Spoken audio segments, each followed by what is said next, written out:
BBC News, hello, I'm Gareth Barlow. The US House committee investigating last year's attack on the Capitol building in Washington has issued a subpoena to Donald Trump in a major escalation of their inquiry. It sets up a possible legal battle as the matter could end up before the Supreme Court if the former president refuses to testify. Gary O'Donoghue is in Washington. Key phrase at the top of this subpoena says the committee believes there is overwhelming evidence, and this is addressed to Donald Trump, that you personally orchestrated and oversaw a multi-part effort to overturn the 2020 presidential election and to obstruct the peaceful transfer of power. A number of Donald Trump's lieutenants have refused to cooperate with this committee. There's a few people, in fact, I would say most people in Washington, believe Donald Trump will have no intention of complying with this subpoena either. The head of the Brothers of Italy party, Giorgia Meloni, is set to lead the country's most right-wing administration since the Second World War, after being invited to form a government. She'll be Italy's first woman prime minister, in coalition with two other right-wing parties, the League led by Matteo Salvini and the former Prime Minister Silvio Berlusconi's Forza Italia. The United Nations Security Council has approved sanctions on the armed gangs responsible for the violence that has crippled Haiti in recent months. The island's most powerful gang leader, Jimmy Barbecue Cherizier, was singled out. His G9 gang alliance has brought chaos to Haiti through street violence and a blockade of the country's main fuel port. The BBC's Will Grant has more.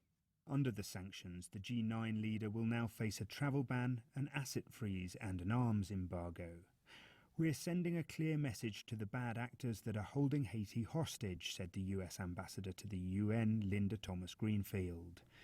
Critics, however, suggest the measure will have limited effect, as it is unclear whether Mr. Cherizier, who was already under US Treasury sanctions, holds any significant assets in the US or has any desire to travel outside his stronghold.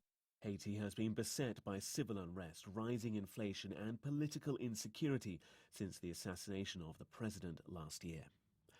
The US Defense Secretary Lloyd Austin and his Russian counterpart Sergei Shoigu have had a telephone conversation, their first contact since May. Both sides said they discussed Ukraine.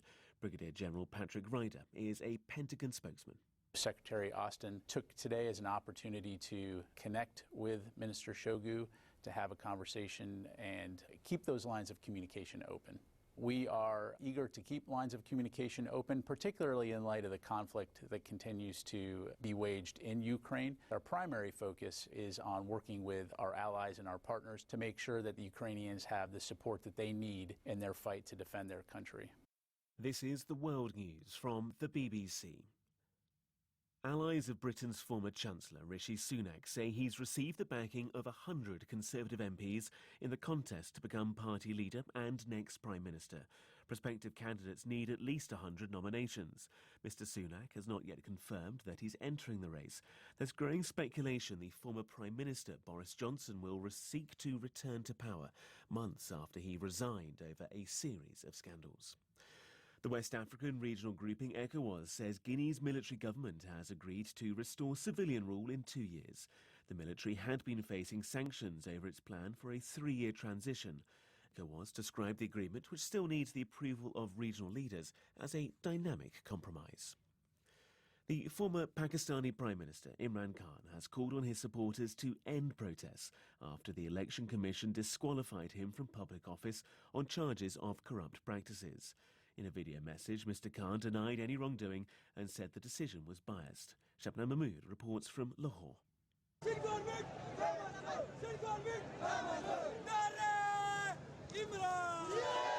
Supporters of Imran Khan are gathering on the streets across Pakistan. They're protesting against the Election Commission's decision to bar the former Prime Minister from holding public office and taking part in the country's elections. The cricketer turned politician has been accused of unlawfully selling gifts he'd received from foreign dignitaries during his tenure. It's alleged the presents were sold and the proceeds not declared. A wild bison has been born in Britain for what's thought to be the first time since the last ice age. The calf appeared at a wildlife project in the south of England. 3 bison were released there in July in an effort to reintroduce the species. But unknown to the rangers, one of them was pregnant. And you can see the baby bison for yourself. Just head to bbc.com/news.